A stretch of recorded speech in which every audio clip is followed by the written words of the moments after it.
Hello everyone, नमस्ते, good evening, सुस्वागतम। सभी का वेलकम, सभी का स्वागत। बहुत बहुत स्वागत करता हूं आप सभी का आज के सेशन में। और बहुत ही इंफॉर्मेटिव ये सेशन आज के लिए आपका होने वाला है। वैसे तो हर एक सेशन आपके लिए इंफॉर्मेटिव होता है, पर आज का सेशन थोड़ा सा और ज्यादा इंफॉर्मेटिव है, क्योंकि रेलवे एनटीपीसी को लेकर रेलवे के मेडिकल क्राइटेरिया की समझ जो है वो सभी को नहीं है। सब नहीं समझ पा रहे हैं कि फॉर्म भरते समय पोस्ट प्रेफरेंस क्या रखें। हर एक पोस्ट में जो इन्होंने मेडिकल के स्टैंडर्ड तय किए हैं, मेडिकल स्टैंडर्ड में कौन सा मेडिकल स्टैंडर्ड क्या क्या कैसी फिटनेस जो है वो मेंटेन करने के लिए कहता है। किसी का कहना है सर मेरा चश्मा लगता है, मैं इस पोस्ट को फिल करूं या ना फिल करूं। कोई कहता है सर मेरे को कलर विजन की दिक्कत है। तो सबकी अलग अलग टाइप की प्रॉब्लम है, और सभी की प्रॉब्लम का सलूशन जो है वो इस एक वीडियो में मिलने वाला है। कुणाल हमारे साथ हैं। हेलो, नमस्ते, और सभी का स्वागत है। अभी इस पूरे हफ्ते मैं बोर्ड पे क्लास नहीं ले पाऊंगा। ठीक है, मैं कुछ ही क्लासेस बोर्ड से ले रहा हूँ, वरना मैक्सिमम क्लासेस जो है वो मैं बैठ के ही ले रहा हूँ। जब तक मैं एकदम बिल्कुल अच्छी तरीके से फिट नहीं हो जाता, तब तक अभी मैं बोर्ड से आपको क्लासेस प्रोवाइड नहीं करा पाऊंगा। तो इस हफ्ते आपको मैनेज करना पड़ेगा। वैसे भी मुझे नहीं लगता कि कोई फर्क है।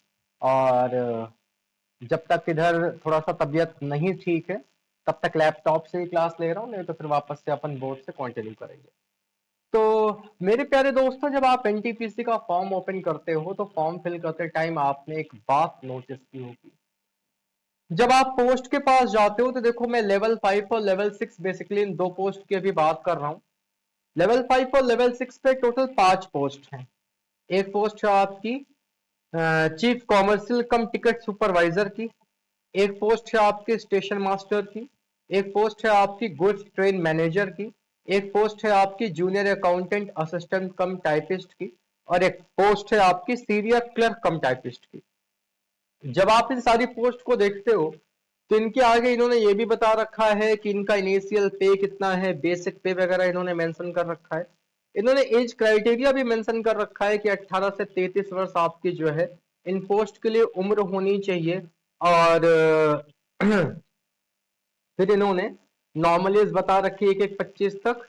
और ये इन्होंने बता रखा है अप्लीकेबल किसके लिए, सेंट्रल के लिए एज 1/1/2025। ठीक है, ये सारी चीजें आपने देख रखी हैं। टोटल वैकेंसीज आपने देख रखा है कि किस पर्टिकुलर पोस्ट के अंदर टोटल कितनी वैकेंसीज हैं। फिर आप किस पर्टिकुलर जोन से अप्लाई कर रहे हो, उस पर्टिकुलर जोन में कितने वैकेंसीज, ये सब आपने देख रखा है। एक चीज जिसकी समझ नहीं है, जिसके बारे में आइडिया आप नहीं लगा पा रहे हो, दैट इज मेडिकल स्टैंडर्ड।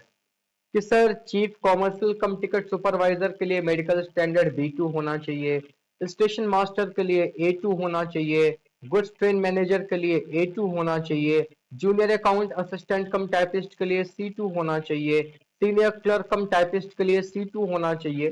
तो लोगों को ये नहीं पता चल पा रहा है कि ये A2, B2, C2 ये क्राइटेरिया आखिर है कौन कौन से। ये वो कौन से स्टैंडर्ड हैं जिनका हमें ध्यान रखना है। क्योंकि सर मान लीजिए मेरे चश्मा लगता है या फिर मुझे कलर विजन की प्रॉब्लम है, तो उस केस में मैं क्या करूंगा, मैं पोस्ट को फिल करूं या ना फिल करूं, क्योंकि पोस्ट प्रेफरेंस भी तो आपको डालनी है। जब आप फॉर्म फिल करते हो तो फॉर्म फिल करने के टाइम पे आपसे पोस्ट प्रेफरेंस भी मांगी जाती है। तो जब आप इनका ये पूरा नोटिफिकेशन रीड करते हो तो इसी नोटिफिकेशन पे देखो, इन्होंने मेडिकल स्टैंडर्ड अलग अलग पोस्ट के लिए बना रखे हैं। और जो इन्होंने यहाँ पे कोड मेंशन कर रखा था ना, B2, A2, A2, C2, C2, ये कोड है क्या, किस कोड के अंदर आपका विजुअल कैसा होना चाहिए, वो इन्होंने बेसिकली यहाँ पे बता रखा है। तो आइए मेरे साथ समझिए कि A2, A3, B2, C2 ये है क्या। और इनमें जैसे मान लीजिए आपको कलर विजन की दिक्कत है, तो आपको कलर विजन की प्रॉब्लम है तो कौन सी पोस्ट आप फिल कर सकते हो, कौन से नहीं फिल कर सकते हो। किसी के चश्मा लगता है, इन सारे मुद्दों की फटाफट बात कर लेते हैं दोस्तों। सबसे टफ अगर हम कहें ना, तो जितने मेडिकल स्टैंडर्ड हैं A2, A3, B2 और C2 में, इस पे सबसे ज्यादा टफ आपका यही है A2। सबसे ज्यादा जो टफ है वो आपका A2 है। इस पे आपको कंप्लीटली फिट होना पड़ेगा। कंप्लीटली फिट होना पड़ेगा मतलब आपको एक भी परसेंट कोई दिक्कत नहीं होनी चाहिए।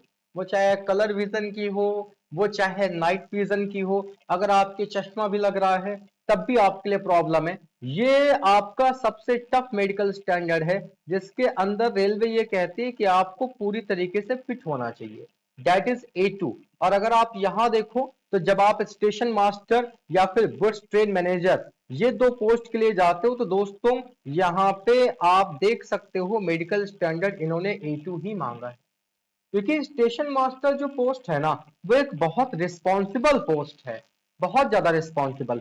इसी तरीके से गुड्स ट्रेन मैनेजर या फिर आप गुड्स गार्ड कह सकते हो, तो ये दो ऐसी पोस्ट हैं जिनको सिग्नल का प्रॉपर ध्यान रखना होता है, इनको एक एक चीज बारीकी से, दूर की चीज भी इनको क्या करनी है, सही से देखनी है। तो इनके लिए मेडिकल स्टैंडर्ड इन्होंने A2 मांग रखा है। और रेलवे के मेडिकल स्टैंडर्ड में सबसे टफ जो मेडिकल स्टैंडर्ड है वो दोस्तों आपका A2 का है, सबसे हार्ड, ये आपका सबसे हार्ड है।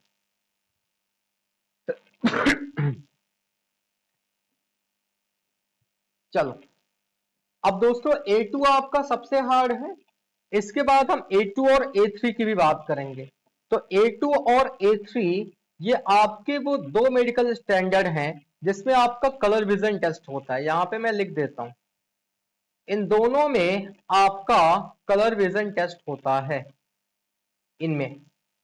लेकिन वहीं पे अगर मैं B2 की बात करूं और C2 की बात करूं तो B2 और C2 इनमें दोस्तों कलर विजन टेस्ट नहीं होता है, इनमें आपका जो कलर विजन टेस्ट है वो नहीं होता है। कई सारे बच्चे ऐसे भी हैं जिनको ये नहीं पता कि सर कलर विजन टेस्ट वगैरह क्या होते हैं, तो इसी चैनल को ओपन करिएगा और इसी चैनल में आपको वीडियोस में रेलवे के पूरे, रेलवे में मेडिकल में क्या क्या होता है वो पूरी की पूरी एक प्लेलिस्ट मिल जाएगी कि रेलवे में मेडिकल टेस्ट कौन कौन से होते हैं, जब वो कलर विजन टेस्ट कराते हैं तो कलर विजन टेस्ट में कहाँ क्या होता है, कैसे जांचें होती हैं, वो सारी मैंने एक वीडियो के फॉर्मेट में आप तक पहुंचा रखी हैं। अगर आपने इससे किसी ने ना देखा हो तो वीडियोस वाले सेक्शन पे जाकर उसको क्या करिएगा, देख लीजिएगा। तो दोस्तों A2 और A3 में कलर विजन टेस्ट होता है, जबकि B2 और C2 जो पोस्ट है इसमें कलर विजन टेस्ट नहीं होता। अब A2 और A3 जो है वो आप देख सकते हो यहां इन्होंने कौन कौन से उसमें मांगा है, A2 और A3 का यहां पे जिक्र नहीं है, इसलिए जिक्र नहीं है A3 का क्योंकि यहां पे लेवल 5 और लेवल 6 की ही पोस्ट मेंशन है। बाद में जो आपका अंडर ग्रेजुएट वाला नोटिफिकेशन आया है, जब आप उसको ओपन करोगे तो अंडर ग्रेजुएट वाले नोटिफिकेशन के अंदर वहां पे आपको बाकी पोस्ट और उनके मेडिकल स्टैंडर्ड दिख जाएंगे। अब दोस्तों मुद्दा यह है कि सर जिनको कलर ब्लाइंडनेस की दिक्कत है, तो अगर कलर ब्लाइंडनेस की दिक्कत है तो क्या मैं B2 और C2 क्राइटेरिया में जा सकता हूं? डेफिनेटली जा सकते हो। ऐसे जितने भी दोस्त हैं जिनको कलर टेस्ट में दिक्कत है या जिनको कलर ब्लाइंडनेस में दिक्कत है वो इन पोस्ट के लिए जा सकते हैं, B2 और C2 के लिए। और C2 आप देख सकते हो, B2 आप देख सकते हो, चीफ कॉमर्शियल कम टिकट सुपरवाइजर में मेडिकल स्टैंडर्ड आपका B2 है, जबकि जूनियर अकाउंट असिस्टेंट कम टाइपिस्ट और सीनियर क्लर्क कम टाइपिस्ट में C2 है। जो लोग पूछते हैं ना कि सर मुझे चश्मा लगता है, मुझे चश्मा लगता है, अब बताइए क्या मैं A2 मेडिकल स्टैंडर्ड में फिट बैठूंगा? नहीं फिट बैठोगे। यहाँ पे साफ साफ इन्होंने मेंशन कर रखा है डिस्टेंट विजन आपका 6/9 होना चाहिए, वो भी विदाउट ग्लासेस, विदाउट ग्लासेस इन्होंने यहाँ पे मेंशन कर रखा है। यहाँ पे विदाउट ग्लासेस है, ये वो पोस्ट है मेडिकल स्टैंडर्ड A2 वाला जिसमें अगर आपके चश्मा लगता है तो आप यहाँ पे फिट नहीं हो। जबकि बाकी जो A3 है, B2 है, C2 है, यहां अगर आपके चश्मा लगता है तो कोई दिक्कत नहीं है। आप यहां देख सकते हो डिस्टेंट विजन इन्होंने 6/9 ही मांगा है, बट इन्होंने यहां पे मेंशन कर रखा है विद और विदाउट ग्लासेस, यानी कि चश्मा लगा है तो भी ठीक है, नहीं लगा है तो भी ठीक है। तो और एक चीज और, यहाँ पे जो लेंस है आपके चश्मे का वो 2D से ज्यादा नहीं होना चाहिए। अब ये जितने भी लोग चश्मा टेस्ट कराते हैं उनको अच्छे से पता होगा कि उनका जो लेंस है वो 2D से एक्सीड कर रहा है या 3D से ज्यादा है या 4D से ज्यादा है, तो ये उनको पता है। तो ये जो चश्मे वाली प्रॉब्लम है A2 पोस्ट के लिए, जितने भी लोगों को चश्मा लगता है वो A2 पोस्ट के लिए एलिजिबल नहीं है। बाकी आप A3, B2, C2 इन पोस्ट के लिए जा सकते हो। यहाँ पे देखो उन्होंने मेंशन भी कर रखा है विद और विदाउट ग्लासेस, यहाँ पे भी इन्होंने मेंशन कर रखा है विद और विदाउट ग्लासेस, यानी कि अगर चश्मा लगा भी है तब भी कोई दिक्कत नहीं है, और मतलब नहीं भी लगा है तब तो और अच्छी बात है। अब दोस्तों यहाँ पे देखो इन्होंने नियर विजन भी बता रखा है कि नियर विजन आपका कितना होना चाहिए। नियर विजन में भी इन्होंने विद और विदाउट ग्लासेस अलग अलग क्राइटेरिया जो है वो सेट कर रखा है। और साफ साफ देखो यहाँ पे A2 और A3 में इन्होंने मेंशन कर रखा है कि आपको मस्ट पास करना होगा colour vision test. Colour vision test pass करना मतलब मस्ट का मतलब पास करना ही होगा। अगर आप ये टेस्ट पास नहीं कर पाते हो तो फिर आप एलिजिबल ही नहीं हो, फिर आपको ये पोस्ट वो क्या करेंगे, ये पोस्ट आपको वो नहीं देंगे। और केवल कलर विजन ही नहीं, बाइनोकुलर विजन, नाइट विजन और मायोपिक विजन, ये सारे के सारे टेस्ट आपने पास करने होंगे। सिमिलरली अगर A3 मेडिकल स्टैंडर्ड की बात करेंगे तो यहां पर भी दोस्तों आपको कलर विजन टेस्ट पास करना होगा, बाइनोकुलर विजन, नाइट विजन और मायोपिक विजन। बट दोनों में फर्क इतना है कि यहाँ पे चश्मा नॉट अलाउड है, विदाउट ग्लासेस यहाँ पे चश्मा नहीं चलेगा। इनके केस में अगर आपके चश्मा लगता है तब भी कोई दिक्कत नहीं है, यहाँ पे चश्मा चल जाएगा। उसके बाद अगर हम B2 और C2 की बात करेंगे तो देखो B2 पे इन्होंने बता रखा है कि नियर विजन और डिस्टेंट विजन तो बता ही रखा है। यहां पे एक बात इन्होंने लिख रखा है कि व्हेन रीडिंग और क्लोज वर्क इज रिक्वायर्ड, यानी कि विदाउट ग्लासेस जो है अगर जरूरत हो तो आप क्या कर सकते हो, चीजों को पढ़ सको, जो क्लोज वर्क है उसको कर सको। और कौन कौन सा टेस्ट आपको पास करना होगा, मस्ट पास लिखा हुआ है। फील्ड ऑफ विजन या फिर जिसको आप बाइनोकुलर विजन टेस्ट के नाम से जानते हो, ये आपने पास करना होगा। यहाँ पे भी अगर आप देखो तो यहाँ पे इन्होंने लिख रखा है कि बिना चश्मे या चश्मे के साथ भी आपको रीडिंग करनी आनी चाहिए, क्लोज वर्क आपका करना आना चाहिए। तो सबसे ज्यादा जो क्वेश्चन मुझे कमेंट्स के थ्रू देखने को मिला वो यही देखने को मिला कि सर अगर मेरे चश्मा लगता है तो बताइए क्या करना होगा। तो अगर आपके चश्मा लगता है तो दोस्तों आप A2 मेडिकल स्टैंडर्ड किसके लिए है, ये आपका गुड्स ट्रेन मैनेजर और स्टेशन मास्टर के लिए है। ये दो पोस्ट ऐसी हैं जिसमें अगर आपके चश्मा लगता है तो आप इन पोस्ट के लिए एलिजिबल नहीं है। बाकी अगर आपके चश्मा लग रहा है तो आप बाकी जो पोस्ट है उनके लिए एलिजिबल है। सर ये क्यों जरूरी है, मान लीजिए मेरे चश्मा लगता है, मैंने स्टेशन मास्टर और गुड्स ट्रेन मैनेजर की पोस्ट डाल दी सबसे टॉप पे, तो कोई फायदा नहीं है ना भाई।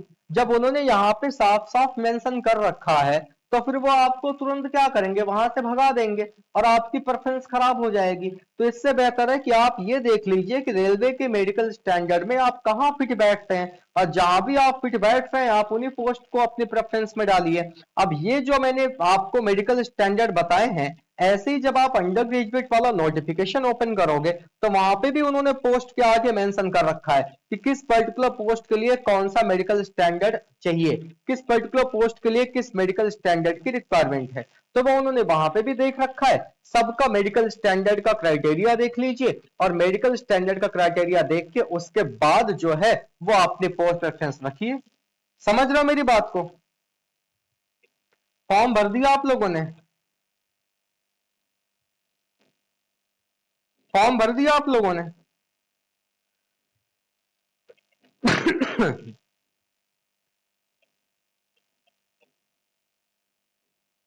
ठीक है। तो दोस्तों ये जो मेन एक सवाल सबके जहन में पैदा हो रहा था, उस सवाल का उम्मीद है कि मैंने आंसर दे दिया, क्योंकि बाकी तो सबको पता है, बाकी सबको पता है। यहाँ पे जो मेन मेडिकल स्टैंडर्ड है और मेन मेडिकल स्टैंडर्ड में दोस्तों मेन दिक्कत जो है वो यही है आपकी कलर ब्रांडलेस और चश्मे वाली। तो ये जो प्रॉब्लम थी इसका मैंने आपको जवाब दे दिया है कि किस पोस्ट के लिए आपको लेंसेज की यानी कि उसकी चश्मे की रिक्वायरमेंट है, कहाँ पे नहीं है। चश्मा लगता है तो कौन सी पोस्ट के लिए आप एलिजिबल है, नहीं लगता है तो नहीं एलिजिबल है। तो जितने ऐसे क्राइटेरिया हैं मेडिकल स्टैंडर्ड में, जैसे A3 हो गया, B2 हो गया, C2 हो गया, जहां जहां ये मांगा है जितने भी लोगों को चश्मा लगता है वो सारे के सारे लोग इन पोस्ट के लिए क्या है, एलिजिबल है। तो इनके हिसाब से अपना जो पोस्ट प्रेफरेंस है वो सेट करके चलिएगा। जिस जोन से आप अप्लाई कर रहे हो उस जोन में देख लीजिएगा कि आपके नंबर ऑफ वैकेंसीज किस पोस्ट की कितनी है। इन दो बातों को ध्यान में रखते हुए क्या करिएगा, पोस्ट प्रेफरेंस रखिएगा। अच्छा, बहुत सारे बच्चे ऐसे हैं जिनका एक सवाल और है कि सर जोन का सिलेक्शन कैसे करें। देखो, किसी टीचर के बताने से आप जोन का सिलेक्शन मत करिए। आप खुद से कई सारी चीजें हैं जो आपने डिसाइड करनी होंगी, जो आपको सोचना होगा। और वो कौन कौन से पॉइंट्स हैं जिनको जहन में रखकर हमें जोन डिसाइड करना है, मैं आपको बता देता हूं। सबसे पहले आप ये देखिए कि क्या आप घर से दूर जाकर नौकरी कर सकते हैं। अगर आपको लगता है कि नहीं, आपकी फैमिली में आपके अलावा भी ऐसे लोग हैं जो आपके absent होने पर भी, अगर आप घर पे नहीं हो तब भी सारी चीजें संभाल लेंगे, आपके माँ बाप का ख्याल रख लेंगे, सारी चीजें स्मूथली चलती रहेंगी, तो नो डाउट आप अलग किसी जोन में जा सकते हो। कि आप रहने वाले यूपी के हो, आपको लगता है कि नहीं मुझे तो सिकंदराबाद साइड में जाना है, मुझे मालदा साइड में जाना है, चले जाओ, कोई दिक्कत नहीं है। लेकिन अगर आपको लगता है कि नहीं यार, आपके बिना सब कुछ अधूरा है, क्योंकि शुरुआत में नौकरी लेने के चक्कर में हम क्या करते हैं, हम कहते हैं अरे यार कहीं भी मिले, पूरे भारत में मिले। बट जैसे ही साल 6 महीने बीतता है तब हमें इस चीज का एहसास होता है कि हम तो यहाँ मजे से नौकरी कर रहे हैं, बट जिन माँ बाप ने हमें पाल पोस कर बड़ा किया, जिन्होंने हमें पढ़ाया लिखाया, आज वो हमारे बिना एक असहारा वाले, मतलब असहाय हैं, जैसे होता नहीं बेसहारा वाले कंडीशन में है। तो इस चीज का भी थोड़ा सा ख्याल रखिए कि अगर आपको लगता है कि नहीं भैया आपके बिना सारी चीजें अधूरी हैं, तो आपका जो सबसे नियरेस्ट जोन है फिर वहीं से अप्लाई करिए। क्योंकि लोग क्या करते हैं ना कि कट ऑफ कम जाएगी, वहां से कट ऑफ कम जाएगी, ये सब बेवकूफ बनाने का एक तरीका होता है। व्यूज के चक्कर में लोग तरह तरीके की वीडियो बनाते हैं कि पिछली बार वहां से कट ऑफ गई थी। अरे यार कट ऑफ, ये बताओ कट ऑफ किस किस चीज पे डिपेंड करती है? कट ऑफ डिपेंड करती है नंबर ऑफ वैकेंसीज पे, कट ऑफ डिपेंड करती है पेपर का लेवल कैसा आया, कट ऑफ डिपेंड करती है कितने बच्चे एग्जाम में पार्टिसिपेट कर रहे हैं, इन सारी चीजों पर कट ऑफ डिपेंड करती है। तो लास्ट टाइम जहां से कट ऑफ कम गई थी, इस बार भी कट ऑफ कम जाएगी, इसकी कोई गारंटी नहीं है। बेवकूफ बनाने के लिए लोग क्या करते हैं, केवल यूट्यूब पे वीडियोस डाल देते हैं व्यूज के चक्कर में, और आप उन व्यूज को देखकर क्या होते हो, पागल हो जाते हो कि नहीं यार वहां की कट ऑफ पिछली बार कम गई थी, इस बार भी कम जाएगी। जब भी कभी ऐसा कोई वीडियो आप देखो, इस चीज की एनालिसिस आपको करनी हो, तो मैं आपको एक सिंपल सा तरीका बता देता हूं दोस्तों। वो सिंपल सा तरीका ये कहता है कि आपने जैसे पिछले रेलवे एनटीपीसी की कट ऑफ का किसी का वीडियो देखा, तो उसके पहले जो रेलवे एनटीपीसी का पेपर हो चुका है उसकी कट ऑफ का भी वीडियो देखो कि उसकी कट ऑफ कितनी थी। और वीडियो ना देखो तो गूगल करो, गूगल पे पिछले 3 बार के जो रेलवे एनटीपीसी के एग्जाम हुए हैं, उन 3 बार के एग्जाम्स की कट ऑफ एक जगह मेंशन करो, एक जगह तीनों को आंखों के सामने रखो, और खुद देखो कि जिस जोन की कट ऑफ पिछली बार कम गई थी, उस जोन की कट ऑफ उसके पीछे और उसके पीछे क्या हाल रहा। तो भाई कट ऑफ हमेशा बदलती रहती है, कभी इस जोन की कम, कभी उस जोन की ज्यादा, कभी इस जोन की कम, कभी उस जोन की ज्यादा। तो इसलिए जोन का जो डिसीजन है वो पर्टिकुलर अपना रखिए कि आपके घर से आप कितनी डिस्टेंस पे जा रहे हो। जोन का एक और डिसीजन है, एक और पॉइंट है जो आपको ध्यान में रखना है कि कहीं आप ऐसे जोन में तो नहीं जा रहे हो जहां की बोली भाषा ही आपको नहीं आती, जहां का माहौल ही आपके लिए बिल्कुल डिफर है। तो कई सारी चीजें हैं जो आपने जहन में रखनी होंगी। तो जोन का डिसीजन जो है वो कोई आपसे आके बता दे यूट्यूब पे, वो वाला नहीं होना चाहिए। जोन का डिसीजन पर्सनली आपका खुद का अपना होना चाहिए। आप इस चीज को सोचिए, आप ये तय करिए कि आपके हिसाब से आपका कौन सा जोन जो है वो बेस्ट सुटेबल रहने वाला है। समझ रहे हैं ना दोस्तों? ठीक है, अब आइए स्टार्ट करते हैं अपनी जो